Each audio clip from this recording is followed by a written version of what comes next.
presents Brian Tracy,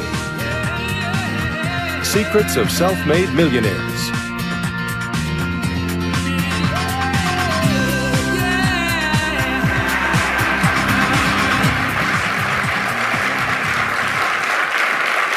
Thank you. Thank you. Thank you for being here. I have some good news for you. More people are going to make more money in the next few years than have been made in all of human history. In the year 1900, there were 5,000 millionaires in America. In the year 2000, there were 5 million millionaires. That's an increase of 1,000 times. Now, there was a leveling off in 2001, 2002. In the last 2 years, the number of millionaires has jumped 33%. It's jumped to 8.2 million millionaires in America, and virtually all of them are self-made, which means they started without a pot to you-know-what in or a window to throw it out of. And they've made it in one generation. When we look at the wealthiest people in America today, Warren Buffett, Michael Dell, of course, Bill Gates, Paul Allen, and the Walton family, all first-generation multi-billionaires. We have a $12 trillion economy today that is growing at the rate of $500 to $600 billion a year, and all that money is going through somebody's fingers, and your job is to make sure it goes through yours and some of it sticks. Is that a good goal for today? And my job is to show you how to do it. The good news is that all the answers have been found. Self-made millionaires have been studied exhaustively, they've been analyzed, they've been interviewed by the hundreds of thousands and millions, and what we know is exactly who they are, and what they do, and how they think, and how they tick, and the decisions they make, and the things that they do and they don't do. And the wonderful thing is this: if you do what other successful people do, you eventually get the same result that they do. Now, some people say, well, I started off without any money, and I don't have any money now. Well, join the crowd. Nobody's got any money. Most people are broke up into their 40s and 50s. So if you're broke today, you're just one of the gang. The only question is, do you stay there? And the answer is no. Now, when I started off in this many years ago, I came from very poor beginnings. I did not graduate from high school. I finished in the half of the class that makes the top half possible. When I left school, I dropped out of high school. I could only get laboring jobs. I was told, by the way, if you don't get a good education, you won't do well in life. Don't get good grades, you won't get a good job. Don't go to college, you won't do well, and so on. And I believed that for a long time until I found there's hundreds of thousands, millions of people who dropped out of high school who went on to become millionaires and billionaires as well. The reason I say that to you, by the way, is don't let it hold you back. Don't let any experience that you've ever had in your life act as a brake on your potential, because there's hundreds of thousands of people who've had it worse than you could ever dream of, who've gone on to accomplish wonderful things. So, I worked at laboring jobs for several years. I worked in construction, I worked on farms and ranches, I worked in factories putting nuts on bolts hour after hour. And one day, in a state of frustration, I began asking this question: why is it that some people are more successful than others? Now, in the Bible, there's the line that says, seek and ye shall find, for all who seek findeth. Ask and the door will be open. So I began asking other successful people, what are you doing differently from me? And they told me, and I did it, and I got better results. I got into sales when I could no longer get a laboring job, like many of you. And in sales, I noticed that one of the guys in my company was making 10 times as much as anybody else, and he was selling the same product out of the same office at the same price to the same people under the same conditions, and he was making 10 times as much as anybody else. So I went and asked him, what are you doing differently from me? And he told me, and I did it. Now, what I discovered, which changed my life and which brought us here today, is I discovered the law of cause and effect. The law of cause and effect, sowing and reaping, action and reaction, is the great universal or iron law of the universe. What it says is that everything happens for a reason, is that there are no causeless effects, is that even if we don't know what is causing the effect, we trace it back. It's the basis of the scientific process, of all medical research, of all marketing, of all business, is if you can define an effect that you want, you can trace it back and find somebody who at one time did not have that effect, and then find out what they did, and then do the same things, and you eventually get the same results. We say that success is not an accident. Failure is not an accident. Success leaves tracks. So if you just follow the tracks of other successful people, no matter where you're starting from, you eventually get to the same place that they get. Well, this was a shocker for me, because, and I learned later in psychology, by the way, that one of the two most important things we need to have to be happy and healthy is a sense of control, a feeling that we are in control of our lives, that things are happening for a reason, and a sense of coherence, a feeling that things fit together. Well, when I realized the law of cause and effect explained everything, I got, wow. So in sales, I went to the top of my sales force. I read and I learned, attended courses, and especially I applied what I learned. And then when I got into sales management, I again read the books and took the courses and asked for advice. And when I got into real estate and importation and development and manufacturing and distribution and a whole series of businesses over the years, the first thing I did is I asked, how does it work? How do people succeed in this field? And then I buried myself and immersed myself. I spent hours and hours and hours studying, and then I did what the most successful people did. Interesting point. We say that nature is neutral. In other words, nature doesn't care who you are. It doesn't care if you're tall or short or male or female or black or white, educated or uneducated. Nature doesn't care. All that nature cares is that you do what successful people do. It's like making a recipe.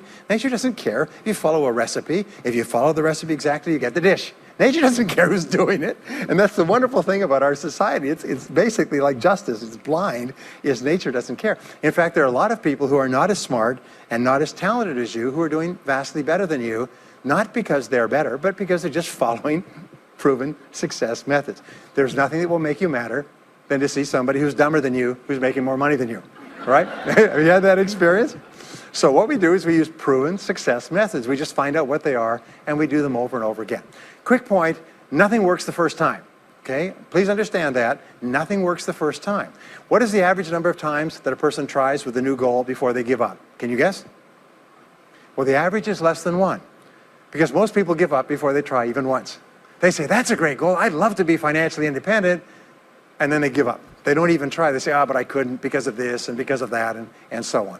And then they move away to a wonderful place called Someday I'll. You ever heard of Someday I'll? Someday I'll start saving money. Someday I'll get out of debt. Someday I'll lose weight. Someday I'll start a business. Someday I'll get serious about my finances. And most people live on Someday I'll. Your job and my job is to vote yourself off the island, right? And we start taking control of our lives. Well, about some years ago, I was called by a major businessman, and he asked me if I would do a talk for his 800 entrepreneurs that own separate franchises within his organization on how to become a self-made millionaire. And I said, sure. When you're a young speaker, you agree to speak on any subject. Sure, I'll speak on that subject. Now, I was just like most people. When I was young, I wanted to be a millionaire by the time I was 30. And when I hit 30, I put it off to 35. And as I got to 35, you put it off to 40, and then you kind of just don't look at it anymore. You forget about it and feel the deck is stacked against you. Well, I was about 38, 39 when he called me up and asked me. I said, sure, no problem. And I said, now, what do I know about self-made millionaires? And this is a shocker. I didn't know anything. Oh, I knew that they had more than $1 million, but that's a real basic piece of knowledge, you know. So I started thinking, what do I know about it? So I began to study them. And that's when I found out that they've been studied so thoroughly, is we know everything there is to know about them. They are a source of incredible fascination. And there's 50 years of research. So I began to read the studies and find out where they came from and what they did and how they thought and where they started and the decisions they made and the kind of people they were. One of the things that I learned, by the way, is that becoming a self-made millionaire is not the important thing. What is really important is the person you have to become a self-made millionaire. You have to become a totally different human being. One of my friends says that in order to achieve something you've never achieved before, you have to become someone you've never been before. And it's a really important insight, is the qualities that you need to develop, qualities on the inside to become a self-made millionaire, are incredible qualities that make you a vastly better person.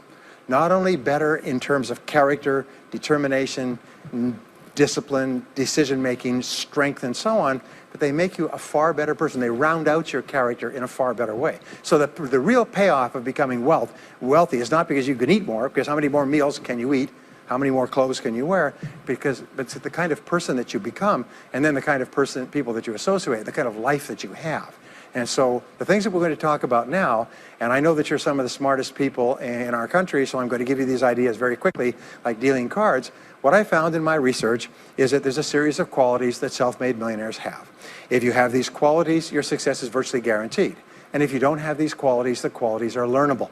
Point number one is that all business or sales skills are learnable. All financial skills are learnable. If you can drive a car, you can learn any skill. If you can drive a car, you can learn the skill. Now, number two is you're probably only one skill away from doubling your income right now. You're probably only one skill away from setting yourself on the road to becoming a self-made millionaire. That turns out to be the case for almost everyone. And if you don't know what that skill is, maybe over the course of the time we spend together, it'll jump out at you. But whatever it is, you've got to find it out and go to work on it, because it is learnable. It's a learnable skill. People say, well, I've never been very good with money. Well, get over it.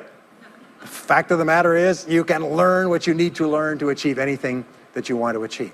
So, the success secrets of self-made millionaires. Give yourself a score of 1 to 10, and if you are weak on one of these, it can be enough to hold you back.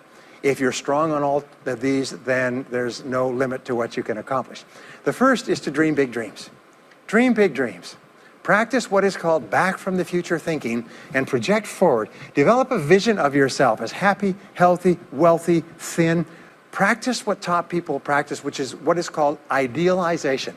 You project forward several years and you imagine that your life is perfect in every way. Imagine that you have no limitations. Imagine that you have all the time and all the money and all the friends and all the contacts and all the education and all the experience, and that you could be or have or do anything you want in life. If you could, what would it be? If your life were perfect in 5 years, what would it look like? How much would you be earning?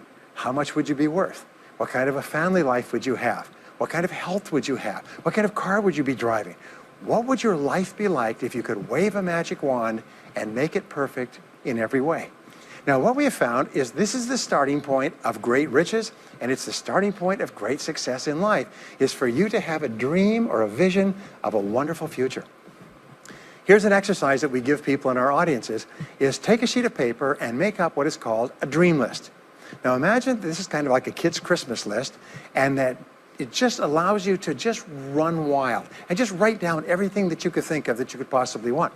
I had a friend who I taught this to, and he got so excited about it, he bought a spiral notebook, and he began writing. And he'd go through the newspaper, and every single thing he saw in the newspaper that was nice, he wrote it down as a goal.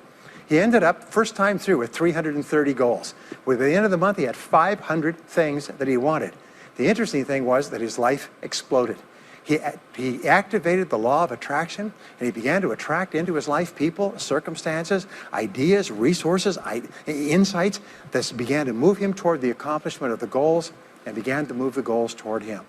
Number 2 is to do what you love to do. Whenever you find people who are really successful in life, they're people who do what they love to do. They love their work. The great rule for success in life is to find something that you love to do and then find a way to make a living doing it. Now, when you find what you love to do, it'll be something that gives you energy, it motivates you, it enthuses you. It's probably something that you were meant to do from the time you were born. And when you ask self-made millionaires, what sort of work do you do? They'll often say, I've never worked a day in my life. I just do what I like to do. I had a graduate in my course once who came up to me and said, you know, that's interesting. He said, when I was a little boy, I loved to study airplanes. He said, I got airplane books, and I had airplane models, and I had toy planes, and then I got into competitions with remote-controlled planes. He said, when I grew up and went to school, I studied aeronautical engineering. He said, today, he said, I'm 35. He said, I own 3 companies. One builds small aircraft. Another one repairs and services small aircraft. Another one is in leasing and chartering small aircraft. He said, I've never worked a day in my life. He said, I just played with planes since the time I was a kid. So one of the things that you can do is go back to the time when you were young, as a child between the ages of 7 and 14, before you discovered boys or girls, and what is it that you really love to do? And you'll often find that within that is something you're supposed to do as an adult. Number 3 is commit to excellence. Now, this is really, really important, and I had a hard time with this as a young man because I was never good at anything. I was never picked for any team, and if I was picked, I was the first person cut. I got lousy grades in every class. I got fired from multiple jobs. I even got fired from a job pumping gas once. Can imagine that, being fired for pumping gas because you're no good. They came out and said, you're no good at pumping gas. How can you be no good? Little old ladies can pump gas, and here I was no good at pumping gas. Anyway, so I got fired. I went from job to job, and then I discovered that all people who are successful are excellent at what they do. You know the old question they asked Willie Sutton, the bank robber, why do you rob banks? He said, well, that's where the money is. Well, being in the top 10% is where the money is. So what you have to do is you have to pay any price and make any sacrifice to get into the top 10% in your field. Now, here's the good news. If you're doing what you love to do, you will want to be in the top 10% in your field. If you don't want to be excellent at what you're doing, it means you're in the wrong field. It just means that you're marking time, you're treading water. And there's a lot of people who are in their field and they do their job and they go home at night, they don't think about their work and so on. And this kind of an attitude means that you have no future. You have a very shaky present. That crackling sound you hear is the ice breaking under your feet, okay? And you have no future, because if you're not doing what you love to do and throwing your whole heart into it, you're just marking time. But everybody is designed so that there is something that you love to do that you can do well. And the fact that you love it means that you probably have the ability to excel at it. So make this decision to get into the top 10%. And let me tell you what changed my life. Here I was struggling in my late 20s, and I learned this. It was a breakthrough thought. Is that everybody's in the top 10% started in the bottom 10%. Everybody who's doing well was once doing poorly. Everybody who is at the top of your field today was once not even in your field at all and didn't even know it existed. What that means is that if you're willing to pay the price and work hard and make the sacrifices, you can get into the top 10%. Now, how long does it take? It doesn't take a week or a month. Most people are really impatient. And to achieve mastery in your field takes 5 to 7 years. People say 5 to 7 years. Geez, I'll be 5 to 7 years older before I start enjoying the big rewards. Well, how much older will you be in 5 to 7 years anyway? Now, here's an important point. Are you ready? The time is going to pass anyway. The time is going to pass. 5 to 7 years from now, 5 to 7 years will have passed. The only question is, are you going to be at the top of your field, or you're still going to be down there with the mediocre 80%? And the wonderful thing is this is nobody's better than you, and nobody's smarter than you. If anybody else is at the top of their field, it means that you can be at the top of your field. Just go to them and find out how they got there, because they started at the bottom. Now, it may take longer for some people and less for others, but everybody who puts one foot in front of the other and keeps moving eventually gets there. And that's where all the rewards are. And not only that, that's where all the joy in life is. When you're really good at what you do, you feel wonderful about yourself. You're respected and esteemed by everybody around you. You can write your own ticket. You can open any door when you're good at what you do. Because you get up in the morning and you know you're good. And that is more important than the rewards that go with it. The next key is to develop your unique talents and abilities. Every single person is designed from infancy with special talents and abilities that, if you develop them to their height, can enable you to accomplish anything you want in life. Everyone is genetically structured to be able to do something superbly, to do something they enjoy, to do it well, and to get great satisfaction from it. Peter Drucker often asks the question, what are you good at? What are you good at today? What should you be good at? What could you be good at? What will you be good at? And so one of the questions that we ask is, looking back in your life, what has been most responsible for your success up to now? What has been most responsible in the past? What is it that you have done that has gotten you the best results? Because as we said before, success leaves tracks. And if you look back into your past, you'll often find indicators that guide you to your future. Do you remember that fellow that won $300 million in the lottery? He was a high school physics teacher. And they asked him what he's going to do with it. He said he's going to take a week off and then get back to work, because he doesn't want to give up his job teaching high school physics, because he loves his work so much. That is a person who's in the right place for him. And now he can just drive to it in a nicer car. Anyway, now the next key to becoming a self-made millionaire is to see yourself as self-employed. What we found is the top 3% of adults in our society see themselves as self-employed. They see themselves as in charge of their own lives.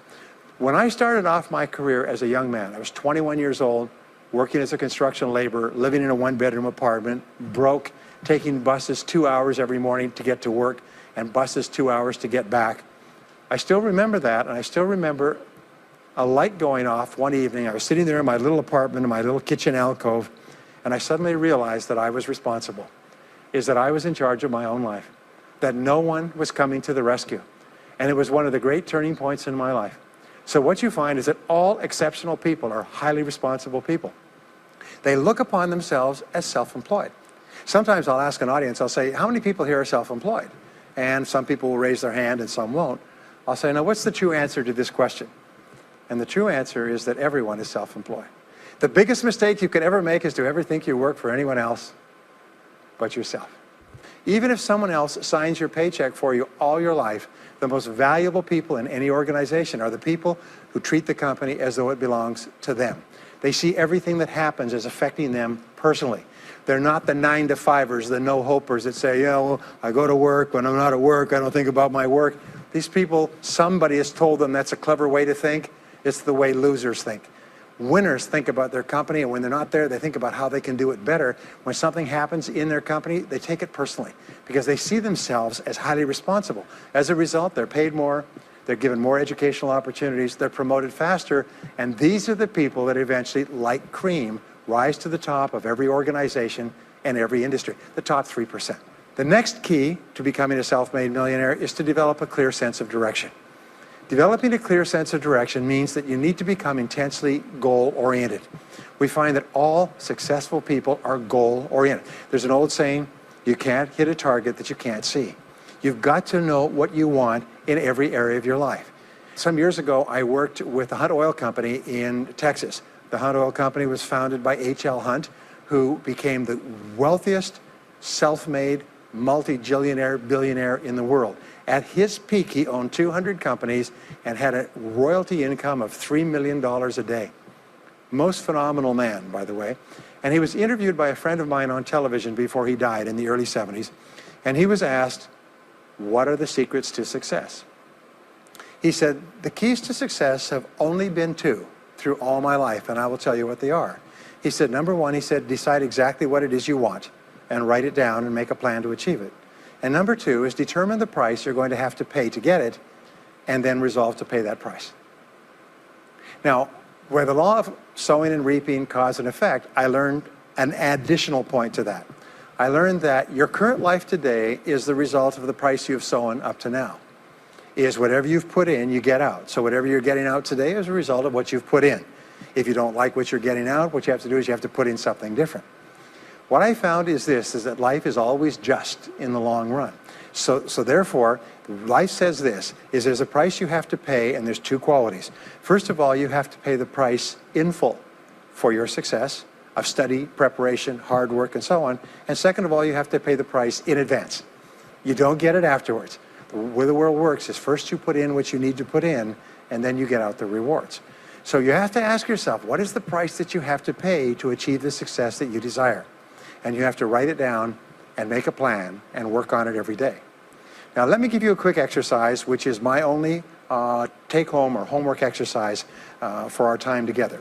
I want you to take a piece of paper like this and write down 10 goals that you'd like to accomplish in the next 12 months. Write the word goals and today's date at the top of the page. Write down 10 goals you'd like to accomplish, and then ask yourself this great question.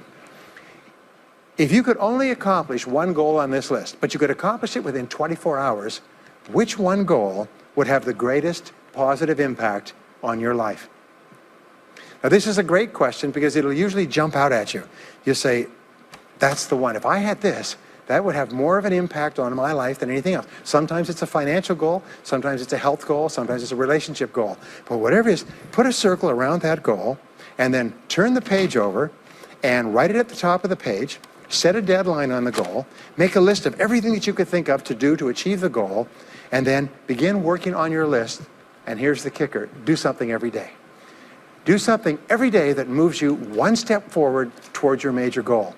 My promise to you that this exercise, selecting your most important goal, making a plan, and working on it every day, will change your life in ways that you cannot imagine.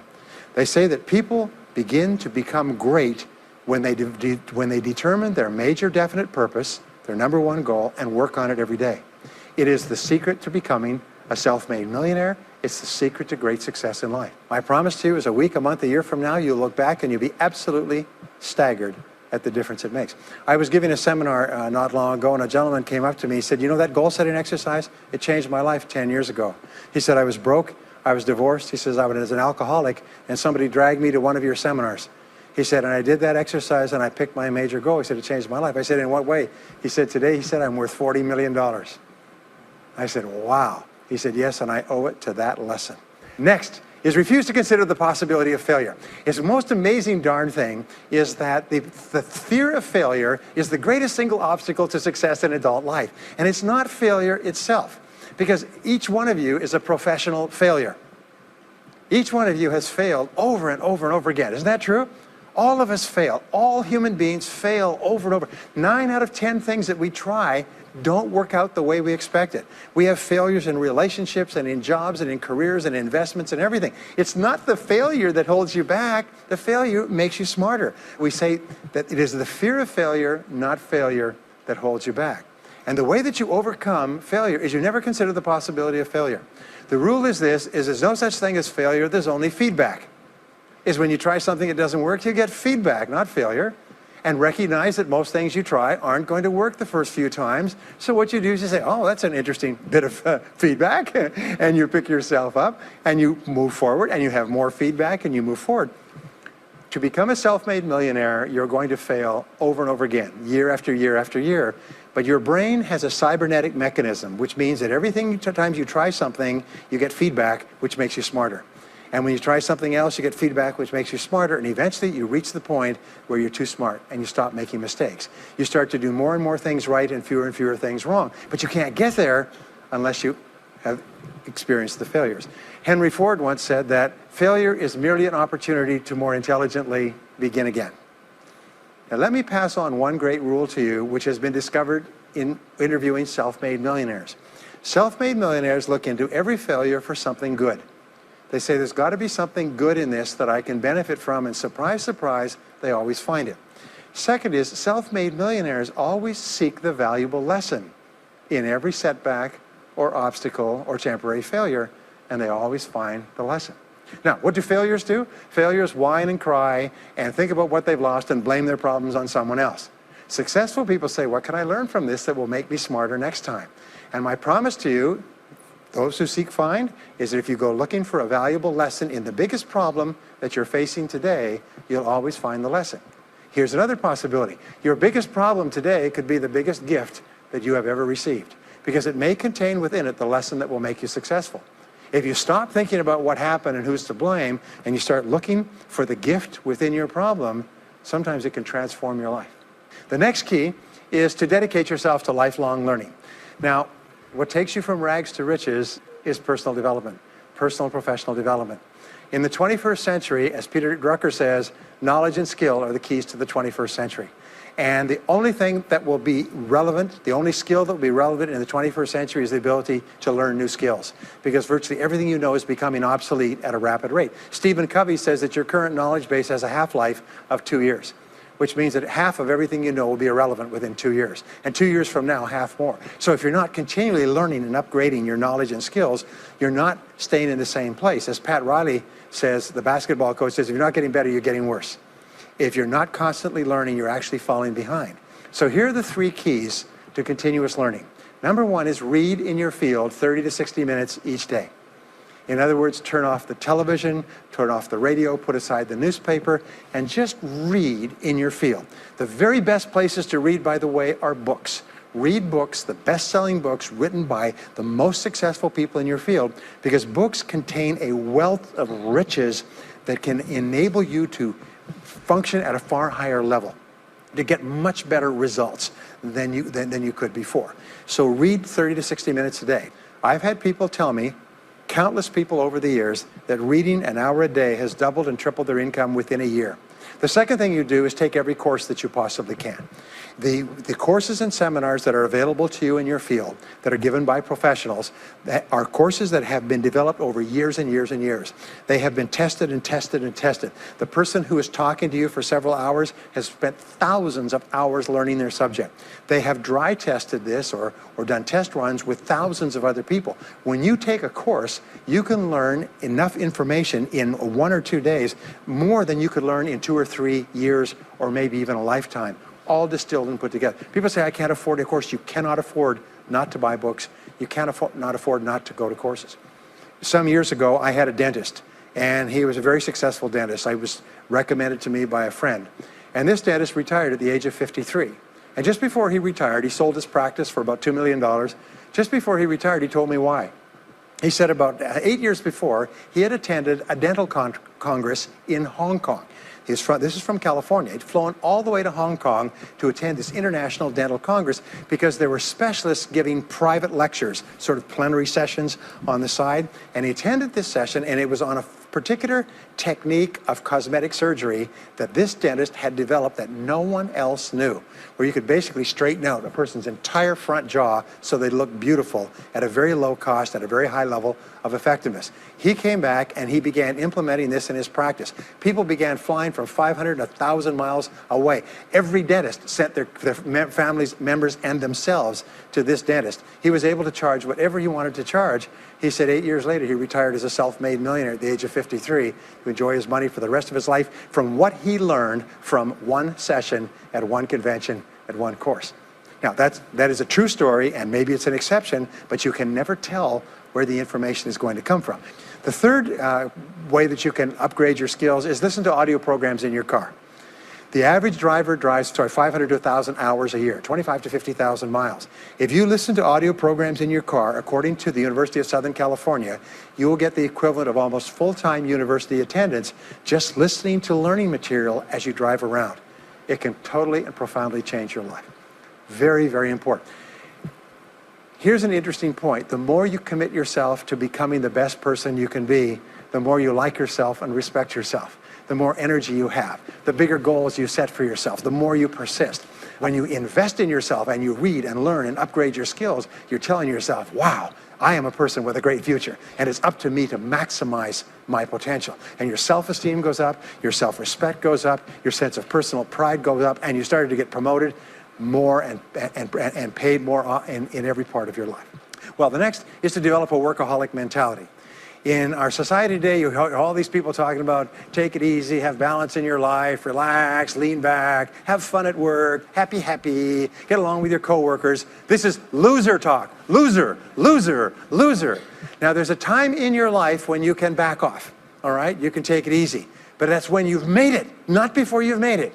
Because before you've made it, you're in a competition with hundreds of thousands of millions of other people, like at the Olympics, who also want to make it. And in order for you to win, you are going to have to work harder and work better and work smarter than they do. So the rule is to develop a workaholic mentality. What does this mean?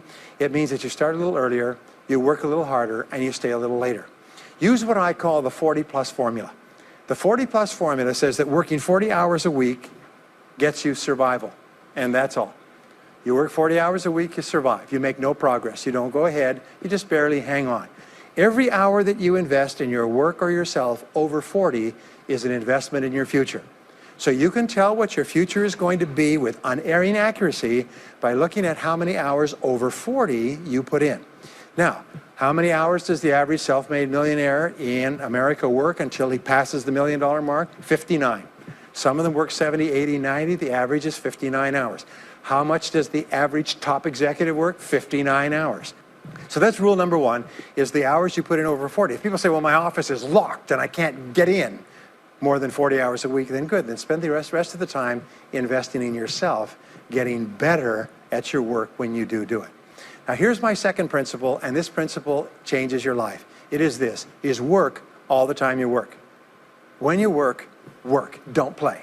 Fully 50% of working time today is wasted, and it's wasted in idle conversation, personal business, family phone calls, surfing the internet, reading the newspaper, drinking coffee, long lunchtimes, coming in late and leaving early. And then the other 50%, you're scrambling because now you're behind because you wasted so much time fooling around.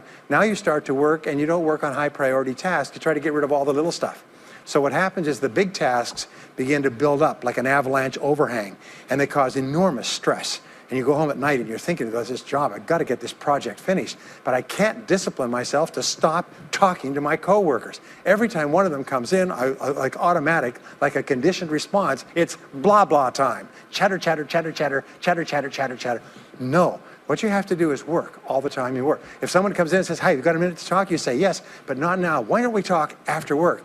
Meanwhile, I've got to get back to work. I'll tell you what, why don't you go down the hall and ruin his career? But don't stand here and ruin mine. It's really important. There's a great story of a little girl goes to her mother and says, Mommy, why is it Daddy always brings his briefcase home and he works in the evenings and he works on the weekends and he doesn't spend any time with the family? And she says, well, honey, you have to understand, Daddy can't get all his work done at work, so he has to bring it home. She said, why don't they put him in a slower class? Next key is to get around the right people. This is a key for becoming a self-made millionaire, is get around the right people. Dr. David McClellan at Harvard did studies for 25 years looking into why it is that some people succeeded greatly in life.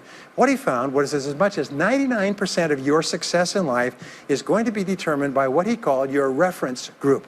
Your reference group are the people with whom you habitually associate. They're the people that you associate with at work, the people you associate with home, your church, your political party, your social circle. What he found in working with people is that changing a person's reference group totally transformed the way they think. Why? It's because we are like chameleons, and we absorb through the skin the attitudes, the opinions, the behaviors, the style of dress, the style of speech of the people with whom we associate most of the time. If you start to associate with winners most of the time, you find that they have a totally different worldview. They're positive, they're upbeat, they're focused, they're learning, they're growing, they're positive of what they're doing, and you start to become like that. We know that our relationships determine 85% of our happiness or unhappiness in life. In other words, if you have bad relationships, personal relationships, they will drag you down worse than a sea anchor. If you work for a bad boss, it'll destroy all your joy in work. If you have one negative coworker, they found that one negative person in an office can cast a blackness over the whole office because of his or her negativity. And so the most important thing you do is you choose your relationships with care and only associate with people that you like and respect and enjoy being around. Next is be prepared to climb from peak to peak. One of the keys to becoming a self-made millionaire is to realize that life is never one continuous train. It's always up and down. So it goes up. Like if you climb a mountain peak, you have to go down into the valley before you climb the next peak. So all of life is cycles and trends. All of life is cycles and trends. And there's up cycles and there's down cycles and there's up trends and there's down trends. The question is, what is the general direction of your trends? We say this, is that life is 2 steps forward and 1 step back. Successful people focus on the 2 steps forward and then they protect themselves on the downside. They build up cash reserves. They put in stop loss orders on their stock market. They very carefully watch what they're doing. So they try to maintain that 2 steps up and then make sure that the 1 step back is not so far. And then they want to make sure that this curve is generally upward so that each time there's a step back, they're still further ahead than they were before. The next one, which is to develop resilience and bounce back. Developing resilience and bouncing back is one of the key qualities of self-made millionaires because, as I said right at the beginning, most things won't work. This is a very interesting point, is that you're going to be knocked down over and over again. And what we know, as my friend Charlie Jones says, is you have to bounce, don't break. And when things go wrong, bounce. And so what I learned many years ago was this interesting technique of what is called mental rehearsal. And mental rehearsal says that you mentally prepare for the inevitable downturns before they occur. So you say, all right, in the course of life, things are going to go wrong, but when they do, I'm not going to become upset. I'm not going to get mad or angry or anything else. I'm just going to take it and learn from it and pick myself up and keep going. Sometimes I ask this question, does anybody here have any problems? Everybody says yes, everybody's got problems. Well, here's the rule, is all of life is a continuous series of problems. They never end. The problems just keep on coming, like the waves of the ocean. The only break in this unbroken series of problems will be the occasional crisis. So life will be problem, problem, problem, problem, problem, problem, crisis.